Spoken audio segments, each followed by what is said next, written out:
میرا نام وسیم ہے۔ میرا اس دنیا میں میری ماں کے علاوہ کوئی نہیں تھا، مگر جب سے میری شادی ہوئی تھی وہ بھی بیمار رہنے لگی تھی، اور شادی کے 2 سال بعد جب اللہ تعالیٰ نے مجھے 2 جڑواں بیٹیوں سے نوازا تھا تب میری ماں مجھے چھوڑ کر چلی گئی تھی۔ میرا باپ آج سے 10 سال پہلے فوت ہوا تھا، اور آج میری ماں بھی فوت ہو گئی تھی۔ نہ ہی میرا کوئی بھائی تھا اور نہ ہی میری کوئی بہن تھی۔ ہاں، میرے کچھ رشتہ دار تھے جو گاؤں میں رہتے تھے، مگر میں اپنی ماں کے ساتھ پچھلے کئی سالوں سے لاہور میں رہ رہا تھا۔ ماں کے چلے جانے کے بعد اب میری بیوی اور میری 2 بیٹیاں تھیں جو اب میرا کل سرمایہ تھیں۔ مجھے اس وقت بڑا صدمہ لگا تھا جب وقت گزرنے کے ساتھ ساتھ میں اپنی زندگی میں مصروف ہو گیا تھا۔ میری بیوی مجھ سے بہت محبت کرتی تھی اور میری دونوں بیٹیاں بہت ہی خوبصورت اور میری لاڈلی تھیں۔ میری بیوی بڑی سادہ طبیعت کی مالک تھی۔ اس نے آج تک مجھ سے کوئی فرمائش نہیں کی تھی۔ میں اسے جو بھی لے کر دیتا وہ اسی میں خوش ہو جاتی تھی۔ میں ہر سال اپنی دونوں بیٹیوں کی سالگرہ بڑی دھوم دھام سے مناتا تھا۔ میری بڑی بیٹی کا نام صبا اور چھوٹی بیٹی کا نام مہوش تھا۔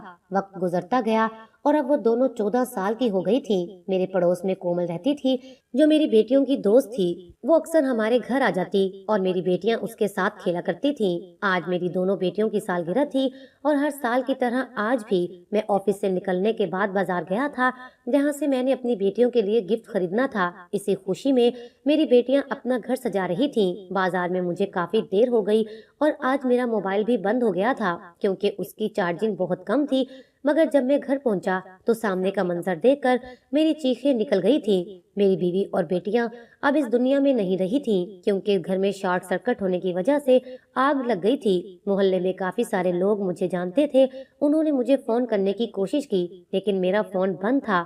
میری بیوی اور دونوں بیٹیاں کرنٹ لگنے کی وجہ سے موقع پر ہی دم توڑ گئی تھیں۔ محلے والوں کا کہنا تھا کہ انہوں نے اپنی طرف سے بہت کوشش کی تھی، مگر جب وہ دروازہ توڑ کر گھر کے اندر گئے تب تک میری بیوی اور بیٹیاں اس دنیا سے جا چکی تھیں۔ کرنٹ لگنے کی وجہ سے ان سب کا 90% جسم جل چکا تھا۔ میرے لیے وہ دن کسی قیامت سے کم نہیں تھا۔ جنازے والے دن میری بیٹی کی سہیلی کومل بھی بہت رو رہی تھی۔ ہماری شادی کو 16 سال ہوئے تھے اور میری ہم سفر مجھے چھوڑ کر چلی گئی تھی۔ شاید میں بہت بدقسمت انسان تھا، میرا سب کچھ لٹ چکا تھا۔ سب کا کہنا تھا کہ یہ حادثہ قدرتی طور پر ہوا تھا، اس لیے میں رو دھو کر چپ ہو گیا تھا۔ اب میں نے سب کچھ چھوڑ دیا تھا، بس اتنا کام کرتا کہ 2 وقت کی روٹی کھا سکوں، مگر میرا دل ویران پڑا رہتا تھا۔ گھر جاتا تو اپنی بیوی اور بیٹیوں کی یاد آتی تھی۔ سوچتا تھا کہ ابھی وہ کچن سے باہر نکلے گی اور کہے گی کہ کھانا بن گیا ہے، آپ منہ ہاتھ دھو لیں، میں کھانا لگا دیتی ہوں۔ میری بیٹیاں بھاگتی بھاگتی میرے پاس آئیں گی اور کہیں گی، بابا آج ہم نے اسکول میں یہ کیا، آج ہم نے وہ کیا۔ مجھے وہ سارے لمحے یاد آتے تھے جو میں نے اپنی بیوی اور بیٹیوں کے سنگ گزارے تھے۔ میں جب بھی آفس سے گھر آتا تھا تب اپنی بیٹیوں کو دیکھ کر مجھے پورے دن کی تھکن اتر جاتی تھی اور میں پھر سے اس زمانے سے لڑنے کے لیے تیار ہو جاتا تھا، لیکن اب یہ سب کچھ مجھ سے دور ہو گیا تھا۔ میں نے اپنی زندگی کے مقاصد بدل لیے تھے۔ میں لوگوں کی مدد کیا کرتا تھا۔ میرا کام تو ایسا نہیں تھا، لیکن میں قبرستان جاتا اور قبریں کھودنے کا کام بھی کرتا تھا، یعنی کوئی قبر کھود رہا ہوتا تو میں اس کی مدد کروا دیتا تھا۔ میری بیٹیاں اور بیوی بھی تو وہیں پہ دفن کی گئی تھی۔ رات ہوتی تھی تو میں خود ہی چلتا ہوا قبرستان پہنچ جاتا۔ ایسا لگتا تھا کہ جیسے وہ سب مجھے بلا رہی ہیں۔ میں جا کر ان کی قبر پر بیٹھ جاتا، فاتحہ خوانی کرتا اور ان سے باتیں کرتا۔ ایسا لگتا تھا کہ میری کل کائنات وہیں پڑی ہے۔ وہاں پر کبھی کسی سے ملاقات بھی ہو جاتی تھی کیونکہ کبھی کبھی دن میں بھی چلا جاتا تھا۔ میری اکثر گورکن سے بھی بات چیت ہو جاتی تھی۔ ایک دن میرا ایک پڑوسی کہنے لگا کہ ہمارے محلے میں بڑے عجیب سے معاملات ہو رہے ہیں۔ پچھلے دنوں پرویز بھائی کی بیٹی کومل اسکول سے گھر آ رہی تھی، مگر راستے میں سے کوئی اسے اٹھا کر لے گیا اور زیادتی کرنے کے بعد واپس گلی میں پھینک گیا، اور پرویز نے محلے میں کسی سے بھی کچھ نہیں کہا۔ وہ ڈرتا تھا کہ محلے والے میری بیٹی کا تماشا بنا دیں گے۔ میں نے کہا کہ تماشا تو پہلے ہی بن چکا تھا، وہ محلے والوں کو بتائیں گے تو کوئی ان کی مدد کرے گا۔ آج کل تو ایسے طریقے آ گئے ہیں، انسان پکڑا ہی جاتا ہے، DNA ٹیسٹ کروایا جائے تو سب پتہ چل جاتا ہے۔ جس نے کومل کے ساتھ ایسا کیا تھا اب وہ دوبارہ بھی تو کسی کے ساتھ ایسی حرکت کر سکتا ہے۔ اس آدمی نے کہا کہ یہی بات تو آج ہم مسجد میں بیٹھ کر رہے تھے، لیکن جس کی بیٹی ہے وہ سامنے نہیں آنا چاہتا۔ وہ کہتا ہے کہ بس جتنا برا ہمارے ساتھ ہونا تھا وہ ہو گیا ہے، اب ہم اپنا تماشا نہیں بنانا چاہتے، اور سنا ہے اب وہ کومل کی شادی بھی کر رہا ہے۔ میں نے کہا کہ کومل کے سسرال والوں کو یہ بات پتہ چل گئی تو وہ اس لڑکی کے ساتھ اور بھی برا سلوک کریں گے۔ یہ معاشرہ تو اچھی بھلی عورت کو نہیں بخشتا۔ तो फिर ऐसी लड़की के साथ कैसा रवैया रखा जाएगा। खैर मैंने इस बात में ज्यादा दिलचस्पी ना ली। फिर एक दिन मैं मस्जिद से घर वापस जा रहा था कि मेरे से एक लड़का टकराया। गलती उस लड़के की थी, वो मोबाइल की तरफ मसरूफ था। मैं तो सीधा चलता हुआ जा रहा था, वो खुद ही आकर मुझसे टकरा गया था। मैंने कहा कि बेटा देख के चला करो। उसने कहा कि बुढ़े तू देख के चला कर। मैं हैरान रह गया कि उसने मुझे इतने बुरे अल्फाज से नवाजा था, जबकि मैंने तो उसे बेटा कहकर पुकारा था। मैंने उसकी शक्ल अच्छी तरह देख ली थी। वो देखने में ही कोई आवारा लड़का लग रहा था, जिसकी जेब में माँ बाप ने पैसे भर दिए थे, हाथ में महंगा मोबाइल पकड़ा दिया था, लेकिन तमीज से खाली था, इसलिए उसके साथ बहस करना बेकार था।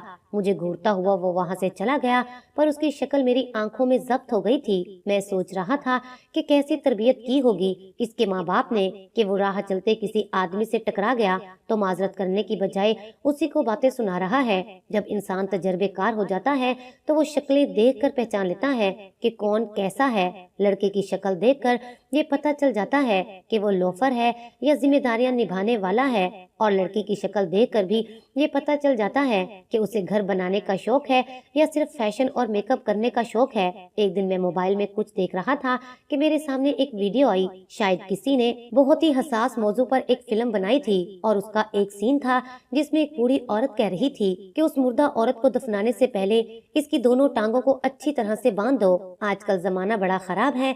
मैं ये सुनकर हैरान रह गया, क्योंकि हमारी फिल्में भी तो हमारे मुआशरे का ही अक्स होती हैं। क्या वाकई हमारा मुआशरा इस तरफ जा रहा था? अभी मैं यही सब कुछ देख रहा था कि एकदम से अपनी बेटियों का ख्याल आ गया। ना जाने क्यों मुझे उनकी याद इस तरह आई कि मेरी आंखों में आंसू आ गए। अभी मैं अपने आंसू साफ कर रहा था कि एक लड़का वहां पर भागता हुआ आया।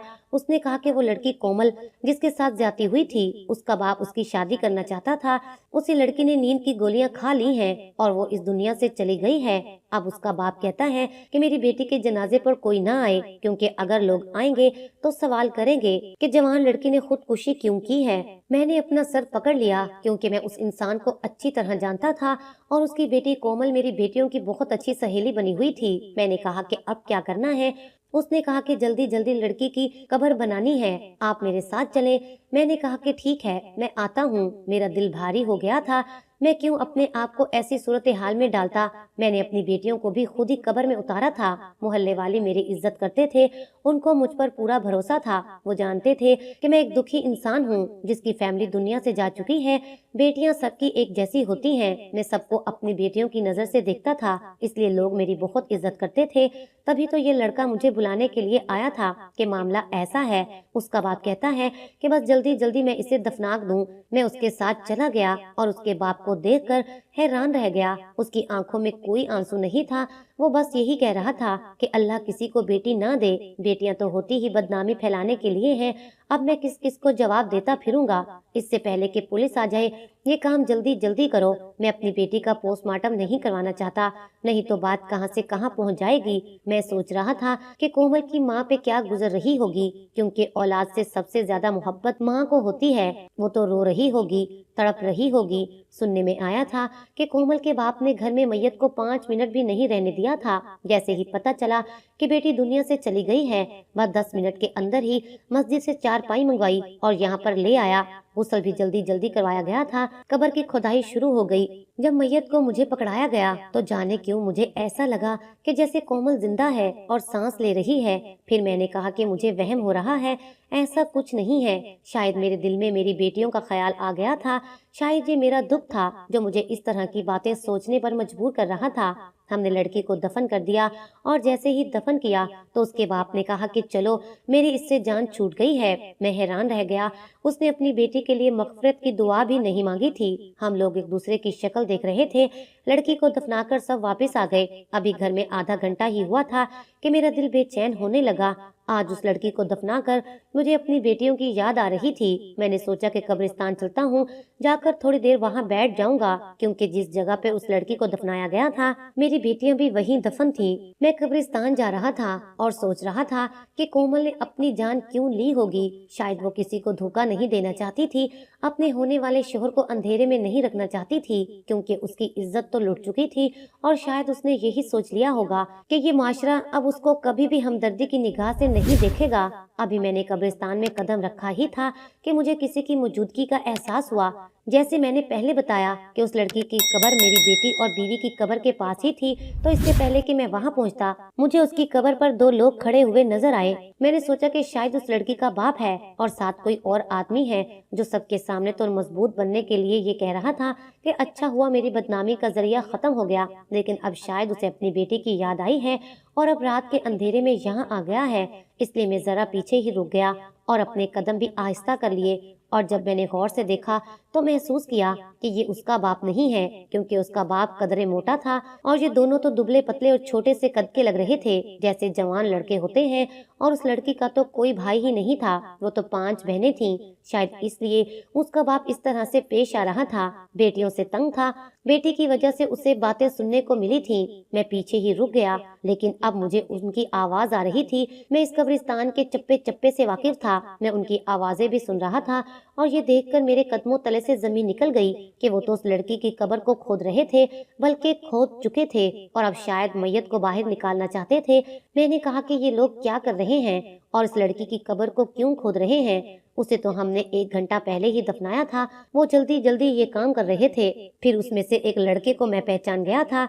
ये वही लड़का था जो राह चलते मुझसे टकराया था, जिसको देखकर ये पता चलता था कि कोई बहुत ही बुरी नीयत और बुरे काम करने वाला लड़का है। बस मेरे दिमाग में एक बात बिजली की तरह आ गई और मैं समझ गया कि ये लोग इस लड़की के रिश्तेदार तो नहीं हो सकते, मामला कोई और ही है। अब मुझे शायद मोहल्ले वालों को बुला लेना चाहिए था, लेकिन जब तक मैं उन लोगों को बुलाने जाता तब तक बहुत देर हो जाती, क्योंकि रात का वक्त था, सर्दी का मौसम था, सब लोग अपने अपने घरों में सो चुके थे। और इतनी सर्दी में कौन आता है, जबकि उसका बाप भी उससे बहुत तंग था। मैं आहिस्ता आहिस्ता आगे बढ़ने लगा। मैंने करीब पड़ा एक लकड़ी का बड़ा सा डंडा उठा लिया, जो शायद दरख्त की एक शाख थी और नीचे गिर गई थी। मेरे अंदर बहुत सी ताकत आ गई थी। मैं अपने अंदर ताकत को जमा कर रहा था, क्योंकि उन दोनों के इरादे क्या थे वो मैं भांप चुका था। उन्होंने मैयत को बाहर निकाल लिया और कफन भी खोलने लगे, मगर मैंने उसी वक्त दोनों को मारना शुरू कर दिया। एक एक डंडा मैंने उन दोनों के सर में दे मारा। एक लड़का तो बेहोश हो गया और जिसको मैं जानता नहीं था, मैंने उसको पकड़ लिया और मुक्कों और घूंसों से मारना शुरू कर दिया। शोर सुनकर गोरकन भी आ गया। वो दूसरे हिस्से में रहता था और दीवार के पार उसका घर था। इतनी दूर से वो नहीं देख सकता था कि यहाँ क्या हो रहा है। वो लड़का जमीन पर गिर गया था। मैंने जल्दी जल्दी मैयत पे कपड़ा किया, लेकिन ये देखकर हैरान रह गया कि वो लड़की तो जिंदा थी, क्योंकि वो सांस ले रही थी, लेकिन बहुत ही गहरी बेहोशी में मालूम हो रही थी। गोरकन वहाँ पर आ गया था। मैंने उस लड़के को पकड़ लिया था। मैंने कहा कि इसको जाने नहीं देना, और जो ये बेहोश पड़ा है इसको भी पकड़ लो। ये लड़की जिंदा है, मैं इसे अस्पताल लेकर जा रहा हूँ। गोरकन ने कहा कि तुम क्या कर रहे हो, मैयत को कहाँ लेकर जा रहे हो? मैं जोर से चिल्लाया और मैंने कहा कि ये मैयत नहीं है, मैंने उसे गोद में उठा लिया था। उसका वजन इतना ज्यादा नहीं था, अस्पताल करीब था। मैं जल्दी जल्दी उसे वहाँ पर ले गया। डॉक्टर भी हैरान रह गए, बाकी सब लोग भी आ गए थे। सब मुझ पर गुस्सा होने लगे कि मैं मैयत को अस्पताल क्यों लाया हूँ। मैंने डॉक्टर को कहा कि इसको चेक करें। डॉक्टर ने जब चेकअप किया तो उसने कहा कि इस लड़की की सांसें तो बहुत आहिस्ता चल रही हैं, हमें इसे फौरन ऑक्सीजन लगानी होगी। मैंने कहा कि जो भी करें बस जल्दी करें। वो जल्दी जल्दी उस लड़की को अंदर ले गए, उसे ऑक्सीजन लगाई। 1 डेढ़ घंटे तक तो कुछ समझ नहीं आ रही थी कि वो जिंदा भी बचेगी या नहीं। मैं हैरान था कि ये लड़की जिंदा थी और इसको दफन कर दिया गया था। ये सब कुछ उसके बाप की वजह से हुआ था, उसने जो जल्दी जल्दी मचा रखी थी। थोड़ी देर के बाद डॉक्टर ने कहा कि अभी उसकी सांसें तो चल रही हैं, लेकिन अगले 24 घंटे बहुत ज्यादा अहम है। मैंने कहा कि ये क्या मामला हुआ था? उसने कहा कि इस लड़की ने नींद की बहुत ज्यादा गोलियां खा ली थी, लेकिन ये मरी नहीं थी। वो ऐसी हालत में है जिसमें इंसान के दिल की धड़कन और सांस लेने की रफ्तार इतनी कम हो जाती है, ऐसे लगता है कि वो इंसान मर गया है और फिर 2 या 3 दिन के बाद वो होश में आता है। ऐसे मरीज को देखकर सिर्फ डॉक्टर ही अंदाजा लगा सकता है कि वो जिंदा है। शायद उसके घर वाले इस बात से बेखबर थे। डॉक्टर ने कहा कि अब आप इंतजार करें, अगले 24 घंटे के बाद देखेंगे कि क्या होता है। डॉक्टर ने बताया कि कोमल जिंदा है। शायद उस लड़की ने जीने की उम्मीद छोड़ दी थी, उसके जिस्म से जान नहीं निकली, लेकिन उम्मीद खत्म हो गई है।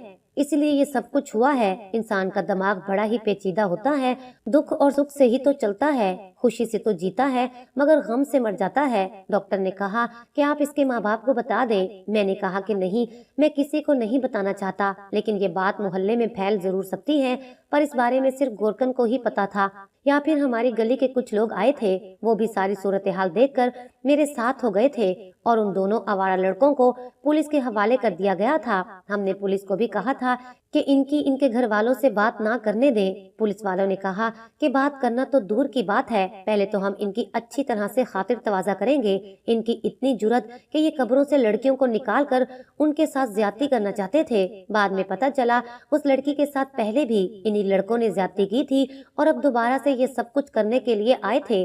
پولیس والا بھی اسی محلے کا تھا، وہ خود بھی بہت غصے میں تھا۔ اس نے کہا کہ ہم بھی بیٹیوں والے ہیں، ایسے انسان کو اگر بنا سزا دیے چھوڑ دیا تو کل کو یہ سب کچھ ہماری بیٹی کے ساتھ بھی تو ہو سکتا ہے۔ میں ان کو سخت سے سخت سزا دلواؤں گا۔ کومل کو 48 گھنٹے کے بعد ہوش آیا تھا۔ مجھے دیکھ کر وہ پہچان گئی کہ میں کون ہوں۔ نرس اور ڈاکٹر نے اس کو سب کچھ بتا دیا۔ وہ بیچاری اب کیا بولتی، وہ تو عجیب سی حالت میں تھی۔ اس سے پوچھا کہ کیا وہ اپنے ماں باپ کے پاس واپس جانا چاہتی ہے، تب اس نے انکار کر دیا تھا۔ پھر ہم نے اس کو سمجھایا کہ تمہارے گھر میں تمہاری ماں ہوگی، بہنیں ہوں گی، وہ تمہارے لیے تڑپ رہی ہوں گی، مگر اس نے پھر بھی انکار کر دیا۔ مگر یہ بات چھپنے والی نہیں تھی، اس کے گھر والوں کو سب پتہ چل چکا تھا، وہ بھی ہسپتال آ گئے تھے۔ کومل کی ماں اس سے لپٹ کر ایسی روئی کہ ہم سب کی آنکھوں میں بھی آنسو آ گئے۔ اس نے کہا کہ یہ میری بڑی بیٹی ہے، میری پہلی اولاد ہے، میں اس کے بغیر کیسے رہ سکتی ہوں۔ اس نے اپنے شوہر سے کہا کہ وہ اسے کبھی معاف نہیں کرے گی۔ اس کا سر بھی جھک گیا۔ سب نے اسے سمجھایا کہ تمہاری بیٹی نے خود کسی کے ساتھ کوئی غلط کام نہیں کیا تھا، بلکہ کومل کے ساتھ تو ظلم ہوا تھا، اور جس نے یہ ظلم کیا تھا وہ بھی پکڑا گیا ہے۔ اب کومل کا باپ بہت زیادہ شرمندہ تھا، وہ بھی رونے لگا۔ اپنی بیٹی کی طرف ہاتھ بڑھایا تو اس کی بیٹی اس سے ڈر کر پیچھے ہٹ گئی تھی۔ یہ منظر دیکھ کر وہ پھوٹ پھوٹ کر رونے لگا اور اللہ سے معافی مانگنے لگا۔ پولیس والے نے کہا کہ اب اس لڑکی کا کیا ہوگا، یہ تو بیچاری ہر طرح سے بدنام ہو گئی ہے۔ میں نے کہا کہ اس کی زندگی بچ گئی ہے، یہی بڑی بات ہے، لیکن پتہ چلا کہ محلے کے ایک لڑکے نے اس سے نکاح کرنے کی بات کی تھی۔ میں اس لڑکے کو جانتا تھا، اس کا باپ اس دنیا میں نہیں تھا اور وہ اپنی ماں کے ساتھ رہتا تھا، لیکن محنت مزدوری کرتا تھا۔ ہم سب نے فیصلہ کیا کہ ہم سب محلے والے کومل کی شادی اس لڑکے سے کریں گے اور بڑی دھوم دھام سے کریں گے۔ پھر سب نے بڑھ چڑھ کر حصہ لیا تھا اور اس پولیس والے نے بھی لڑکے کے لیے نوکری کا انتظام بھی کر دیا تھا۔ آج کومل کی شادی ہو گئی ہے اور وہ بہت خوش ہے۔ مجھے ایسا لگتا ہے کہ وہ میری ہی بیٹی ہے۔ اس کا شوہر تنویر مجھے زبردستی اپنے گھر لے جاتا ہے۔ کومل بیٹی سے مل لیتا ہوں، مجھے دیکھ کر بہت خوش ہوتی ہے، ایسے لگتا ہے کہ وہی میری بیٹی ہے اور میں نے اس کی شادی کی ہے۔ میری اپنی دونوں بیٹیاں تو فوت ہو گئی تھیں، مگر کومل کی وجہ سے میں پھر سے جی اٹھا تھا۔ آج کومل کو خوش دیکھ کر مجھے بہت سکون ملتا ہے۔